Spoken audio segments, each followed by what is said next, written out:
दिनैनि गोदान भिडिअआव आरो फिन खेबसेबाव बरायफिनबाय NSP स्कलारशिप फ्रेश केन्डिडेट जाय बिथांमोना 23-24 आव एप्लाइ बानायनानै दोनदोंमोन राङा माब्ला हाबगोन गोबां मानसिफोरानो सोंहरगासिनो दं बेनिनो नोंथांमोननो नोंथांनियाव राङा माब्ला हाबगोन बेनि मोनसे बिग आपडेट लानानै फैदों रां हाबनायनि डेट लोगोसे जाय बिथांमोना नैबे NSP स्कलारशिपआव एप्लाइ बानायनानै जुदि नोंथाङा आदारजों बेंकजों जुदि नोंथाङा लिंक बानायबाय नोंथांनि आदारजों बेंकजों लिंक जादोंना जायाखै DBT सिस्टेमा एक्टिभ जादोंना जायाखै नोंथाङा बेखौ मबाइल फनजों बोरै चेक बानायनो जोङो दिनैनि नैबे भिडिअनि गेजेरजों नायगोन NSP स्कलारशिपनि रां मोननो थाखाय दानिया नोंथाङा आदारजों बेंक एकाउन्टजों लिंक बानायनाया मेन्डेटरि जुदि नोंथाङा आदारजों बेंकजों लिंक बानाया अब्ला गभर्नमेन्टआ नोंथांनो NSP स्कलारशिपनि रांखौ सोहरब्लाबो नोंथांनिसिम नोंथांनि बेंक एकाउन्टसिम राङा फैनाय नङा जोङो बेखौ दिनैनि नैबे भिडिअनि गेजेरजों नायगोन जुदि नोंथाङा दासिमबो आदारजों बेंकजों नोंथाङा लिंक बानायाखै नोंथाङा बेखौ बोरै बानायनो आरो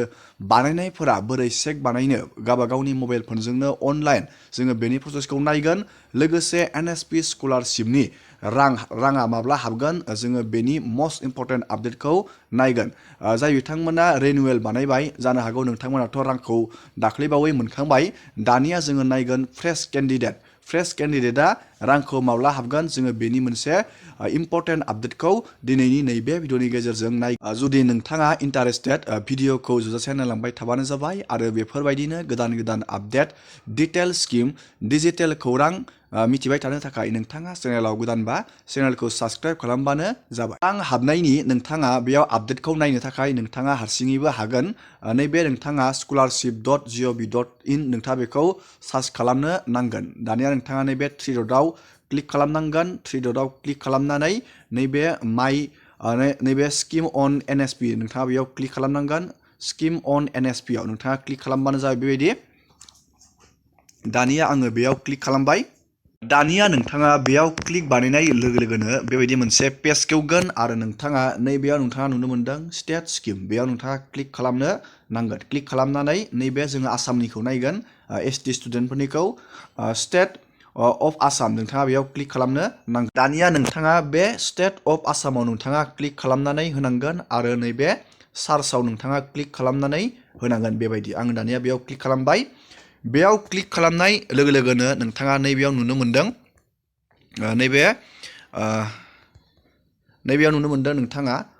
post matric scholarship to ST student Assam नोंथाङा बेयाव नुनो मोनदों आरो नैबेयाव नोंथाङा मोनसे डकुमेन्ट नोंथाङा बेयाव डाउनलड जागोन नैबे गाहायाव थुबाथाय जोङो बेयाव थुनानै जोङो बेयाव डकुमेन्टखौ डाउनलड खालामनि बेयाव क्लिक खालामनाय लोगो लोगोनो पोस्ट मेट्रिक स्टुडेन्टफोरनि रां हाबनाय राङा बेसेबां हाबगोन नोंथांनि इलिजिबिलिटि क्राइटेरिया हिसाबै नोंथाङा बे गाइडलाइन मथे नोंथाङा नायनानै लानो हागोन रां सोनाया नैबे डिक्लारेसन फर्माव होनाय बायदिनो जानांगौ नाथाय गभर्नमेन्टनि इसु थायो बेनि थाखायनो रां हाबनाया बबेबा समाव लेटबो जायो बा एडभान्सबो जायो नाथाय नैबे NSP गाइडलाइन मथे बेखिनि टाइमावनो राङा हाबनांगौ नोंथांमोना रांखौ माब्ला मोनगोन जोङो बेनि आपडेटखौ नायनि नैबेयाव नुनो मोनदों नोंथाङा रां हाबनाया डिसबार्समेन्टआ बेयाव 31 नैबेयाव नोंथाङा नायना लाबानो जाबाय प्रसेसखौ गिबियावनो स्टुडेन्टफोरा एप्लाइ बानायनांगौ रेजिस्ट्रेसन फर स्टुडेन्ट स्टार्ट जायो एप्रिल 1 निफ्रायनो नैबेयाव 30 सेप्टेम्बरनि गेजेराव जायो एप्लाइआ आरो रिनिउवेल नैबेयाव नोंथांमोना नुनो मोनदों फ्रेश केन्डिडेट आरो रिनिउवेल केन्डिडेटनि बियो रिनिउवेलाबो सेमानो जायो 1 एप्रिलनिफ्राय 30 सेप्टेम्बर सेमानो जायो बियो नैबेयाव भेरिफिकेसन अफ इन्स्टिट्युटआव भेरिफिकेसन बानायो 30 अक्ट'बर नैबे रिनिउवेलनियाबो सेमानो बियो नाथाय नैबे भेरिफिकेसन बाय इन्स्टिट्युट स्टेट नैबे फाइनाल जायो नैबे स्टेटनि बानायो बेखौ नभेम्बर 15 नाथाय रिनिउवेलनिया नभेम्बर 15आवनो राङा हाबहैयो दाख्लैबावै गोबां मानसिफोरानो मोनखांबाय टाइमा बारदों खिन्थु नभेम्बराव हाबाखै टाइमा एसे बारनानै हाबदों नैबे फ्रेश केन्डिडेटफोरनियाबो 31 डिसेम्बराव नैबे NSPनि गाइडलाइन मथे सोनायनि नैबेयाव लिरनानै होखादों नाथाय बियो बारनोबो हागौ बा नैबे 31 डिसेम्बराव जाय बिथांमोना फ्रेश NSP स्कलारशिपनि थाखाय एप्लाइ बानायदोंमोन नोंथांमोना नैबे 31 डिसेम्बराव मोननो हागौ बा बे डेटआ बारनोबो हागौ बेफोरबायदि जायो नोंथांमोना बे NSP स्कलारशिपनि रांखौ नैबे 31 डिसेम्बरसिम नेबानो जाबाय जाय बिथांमोना फ्रेशमोन नैबे गाइडलाइनखौ नोंथाङा हारसिङैबो नायनानै लानो हागोन दानिया नैबे 31 डिसेम्बराव जुदि रांखौ हरोब्ला नोंथांनि बे राङा आधार कार्डनि जोहैसो नोंथांनि बेंक एकाउन्टआव हाबो नोंथाङा बेखौ बोरै चेक बानायनो जोङो दानिया नायदिनि नोंथाङा बेखौ चेक खालामनो थाखाय नैबे NSP पर्टेलनि जोहैनो हागोन scholarship.gov.in नोंथाङा बेखौ सार्च खालामनानै नैबे नोंथाङा स्टुडेन्टआव क्लिक खालामनो नांगोन नैबे स्टुडेन्टआव आङो बेयाव क्लिक खालामनानै होबाय दानिया नोंथाङा स्टुडेन्टआव क्लिक खालामनाय लोगो लोगोनो बेबायदि मोनसे पेज खेवगोन दानिया नोंथाङा नैबे गाहायाव नुनो मोनदों मोनसे अपसन नैबे आधार शेडिं नैबेयावनो होखादों आधार शेडिंखौ नोंथाङा चेक खालामनो नैबे NSP पर्टेलनि जोहैनो हागोन नैबे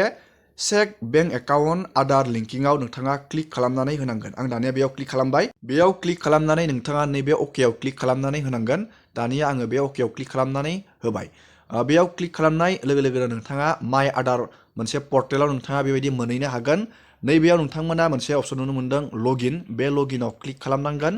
लगइनाव क्लिक खालामनानै बेयाव नोंथांनि आधार नाम्बारखौ नैबेयाव बहायनांगोन आरो नैबे केपसाखौ बहायनानै नैबे लगइन उइथ OTP आव क्लिक खालामना होनाय लोगो लोगोनो नोंथांनि आधार कार्डजों लिंक थानाय मबाइल नाम्बाराव मोनसे OTP फैगोन नोंथाङा बे OTPखौ बहायनानै नोंथाङा डाइरेक्ट पेजाव हाबनानै नायनो हागोन आधारजों बेंकजों लिंक जादोंना जायाखै जाय बिथांमोना होबायमोन आधारजों बेंक एकाउन्टजों बेंकआव लिंक खालामहैबायमोन नोंथांमोना स्टेटासा एक्टिभ दंना गैया बेबायदि प्रसेसआव नोंथाङा नायनो हागोन दानिया आङो बेयाव आधार कार्डखौ बहायनानै नोंथांमोननो नेक्स्ट स्टेपखौ देखायनि दानिया नोंथाङा बेयाव क्लिक खालामनाय लोगो लोगोनो OTPखौ बहायनानै बेबायदि मोनसे पेज खेवगोन माइ आधार नोंथाङा नैबे बेंक शेडिं स्टेटासाव क्लिक खालामनानै होनांगोन आं दानिया बेयाव क्लिक खालामनोसै बेयाव क्लिक खालामनाय लोगो लोगोनो नोंथाङा नैबेयाव नुनो मोनदों नोंथांनि आधार नाम्बार आरो बेंक मा बेंकजों नोंथांनि आधारा लिंक जानानै दं नोंथांमोना नैबेयाव नुनो मोनदों आरो नोंथांनि बेंक शेडिं स्टेटासा बेबायदि एक्टिभ थानाया गोनांथि नङाबा नोंथांमोना स्कलारशिपनि रांखौ मोननाय नङा जाय बिथांमोना